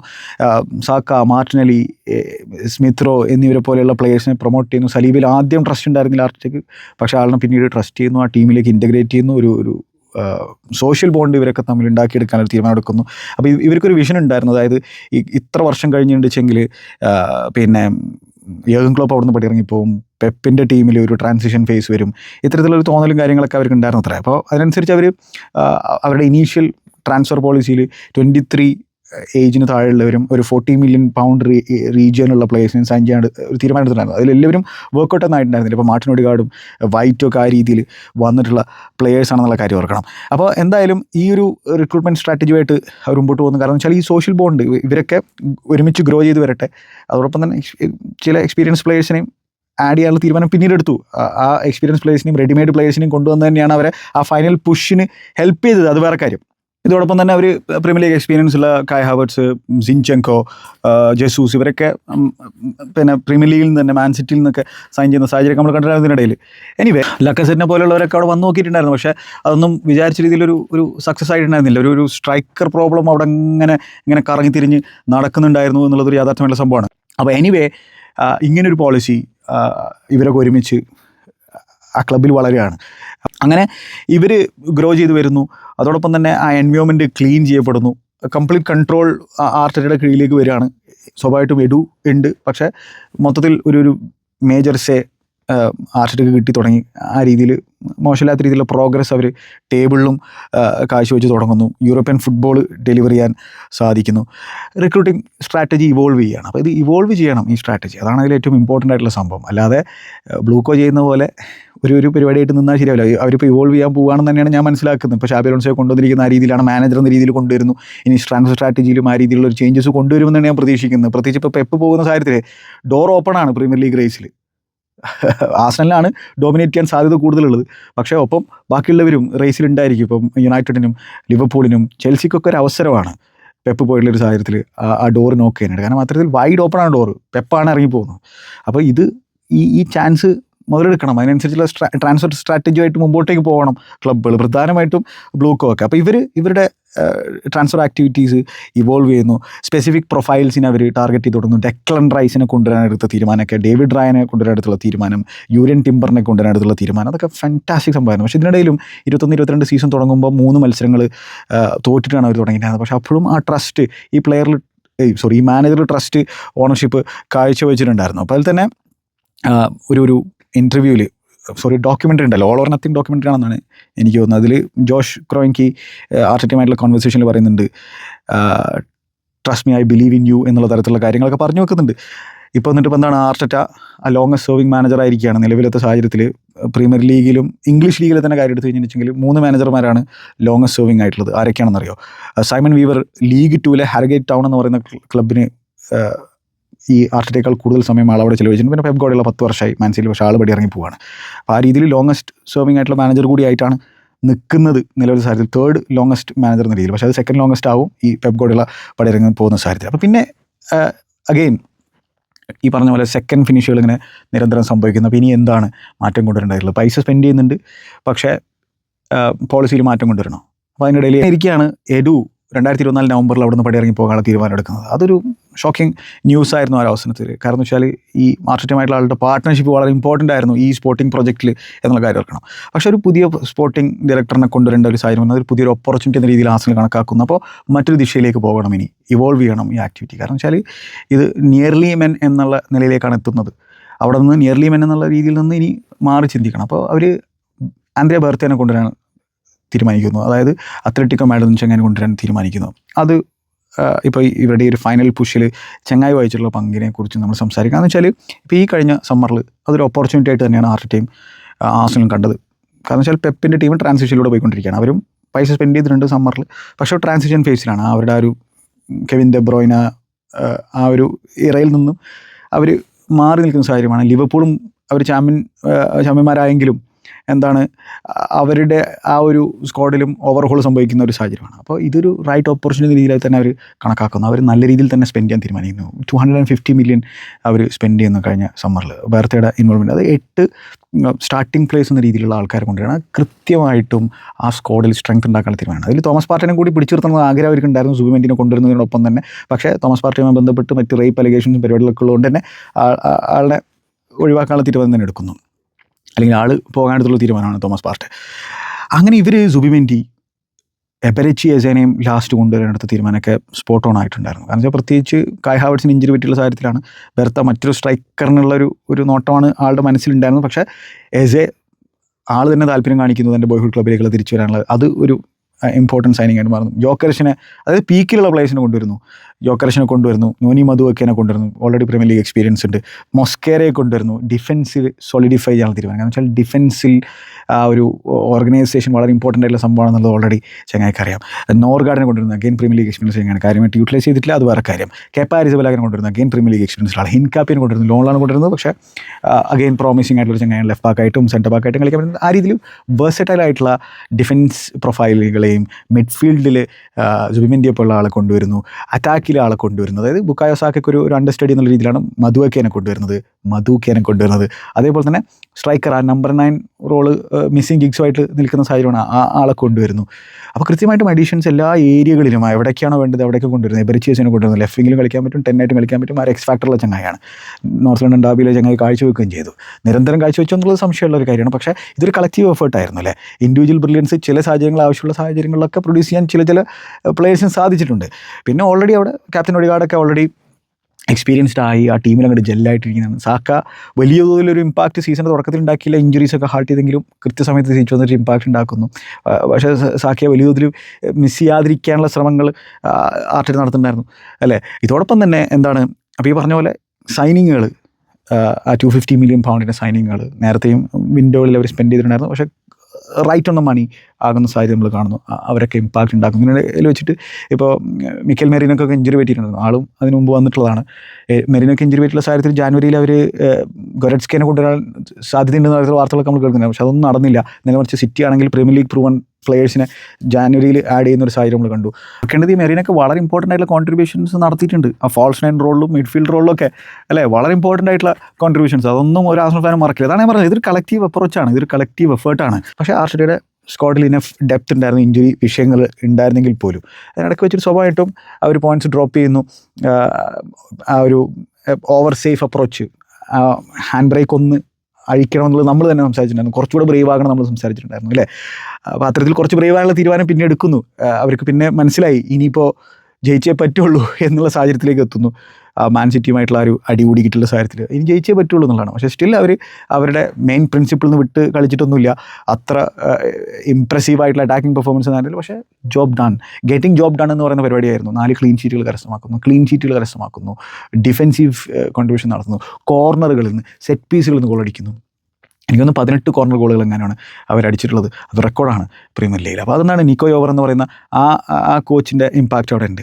നിക്കോ യോവറിന് ബോണസും കാര്യങ്ങളൊക്കെ ഉണ്ട്, ഓരോ സെറ്റ് പീസ് ഗോളുകൾ ആസ്ന അടിക്കുന്ന സാഹചര്യത്തിൽ. അപ്പോൾ എന്താണ് എവിടെയൊക്കെ പിന്നെ ഇമ്പ്രൂവ് ചെയ്യാൻ പറ്റുമോ, എവിടെയൊക്കെ നമുക്ക് ഒപ്പോണൻറ്റുമായിട്ട് മാക്സിമം അഡ്വാൻറ്റേജ് എടുക്കാൻ പറ്റുമോ, ആ മേഖലയിലൊക്കെ കൃത്യമായിട്ടുള്ള ആ ഒരു സ്റ്റഡി നടത്തിയിട്ടുണ്ട്, കൃത്യമായിട്ടുള്ള അനാലിസിസ് നടത്തിയിട്ടുണ്ട്. അതിനനുസരിച്ചുള്ള ഡെവലപ്മെൻറ്റാണ് അവർ ചെയ്തിട്ടുള്ളത് അല്ലേ. അപ്പോൾ അങ്ങനെയാണ് അവരിപ്പോൾ ഈ ടൈറ്റിലേക്ക് എത്തിയിട്ടുള്ളത്. അപ്പോൾ അതിൽ തന്നെ ഡിഫൻസ് എനിക്കൊന്ന് 26 ഗോളുകൾ മാത്രമേ അവർ സോഫാർ കൺസിഡർ ചെയ്തിട്ടുള്ളൂ. നമ്പർ 1 ഡിഫെൻസീവ് ടീമാണ്. അതേപോലെ തന്നെ ഈ സീസണിൽ ഔട്ട് ഓഫ് 37 മത്സരങ്ങളിൽ 13 മത്സരങ്ങളിൽ ആസ്നലിനെതിരെ ഒപ്പോസിഷൻ ടീം 1 അല്ലെങ്കിൽ അതിൽ കുറവോ അല്ലെങ്കിൽ 0 ആണല്ലോ അതിൻ്റെ കുറവ് ഷോർട്ട് ഓൺ ടാർഗറ്റുകൾ അടിച്ചിട്ടുള്ള 13 മത്സരങ്ങളുണ്ട്. അപ്പോൾ ആ രീതിയിലുള്ള ഓർഗനൈസേഷൻ, അതിൽ മിഡ്ഫീൽഡിൽ ഡെക്ലൻ റൈസൊക്കെ വല്ലാത്ത പങ്ക് വഹിക്കുന്നുണ്ട്. കേവലം ഡിഫൻസിൻ്റെ മാത്രം പണിയല്ല. അതേപോലെ തന്നെ ഡേവിഡ് റായ ഇനി അഥവാ ഷോട്ട് വരികയാണെങ്കിൽ അത് തടയാൻ ആളുണ്ട്. ക്രോസുകൾ പിന്നെ ഡോമിനേറ്റ് ചെയ്യാൻ ചങ്ങായി ഉണ്ട് ബോക്സിൽ.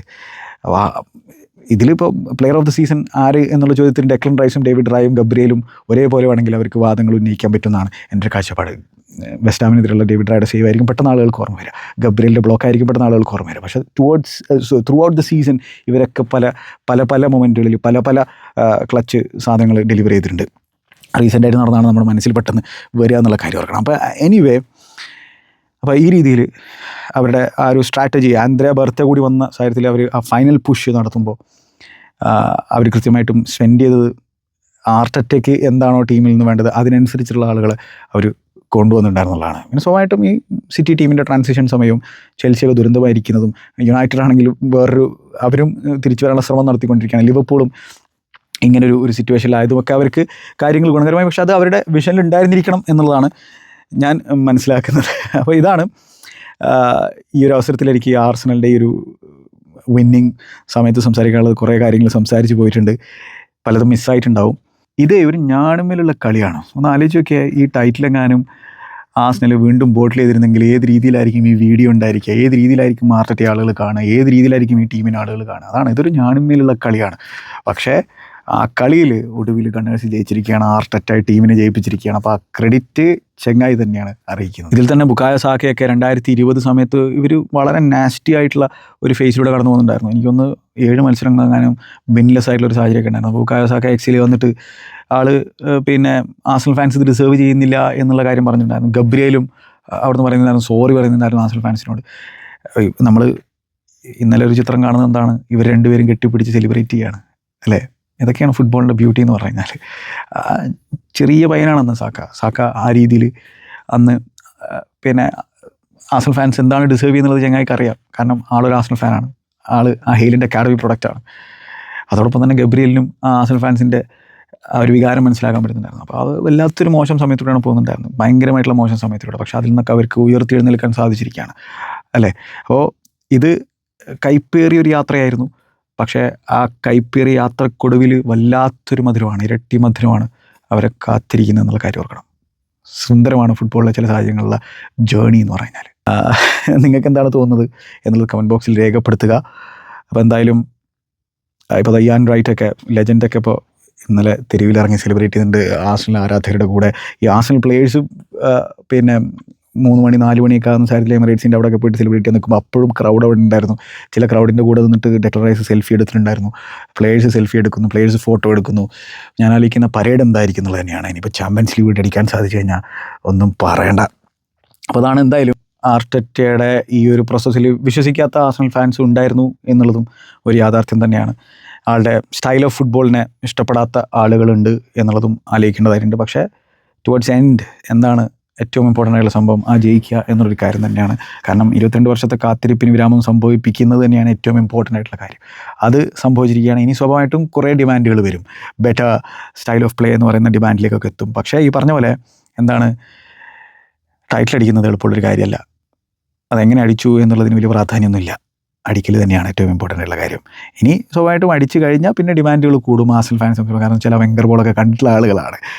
ആർട്ടറ്റയും കേപ്പബിൾ ആയിട്ടുള്ളൊരു മാനേജർ തന്നെയാണ്, കൺട്രോൾ ഫ്രീക്കാണ് ചങ്ങായെങ്കിൽ പോലും ഇനിയിപ്പോൾ കട്ട് ലൂസ് ആകാനുള്ള ഒരു ഫ്രീഡം അദ്ദേഹത്തിന് കിട്ടും. ഒന്ന് ആലോചിച്ച് നോക്കി, ഇത് ചെറിയൊരു പണിയല്ല, വല്ലാത്ത പ്രഷറാണ്.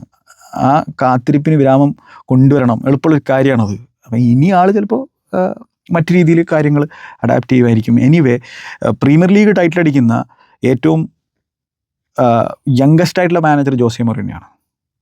അതിനുശേഷം ഇപ്പോൾ ആർട്ടറ്റയാണ് പിന്നെ പ്രീമിയർ ലീഗ് ടൈറ്റിൽ അടിക്കുന്ന യംഗസ്റ്റ് മാനേജറായിട്ട് മാറിയിരിക്കുന്നത്.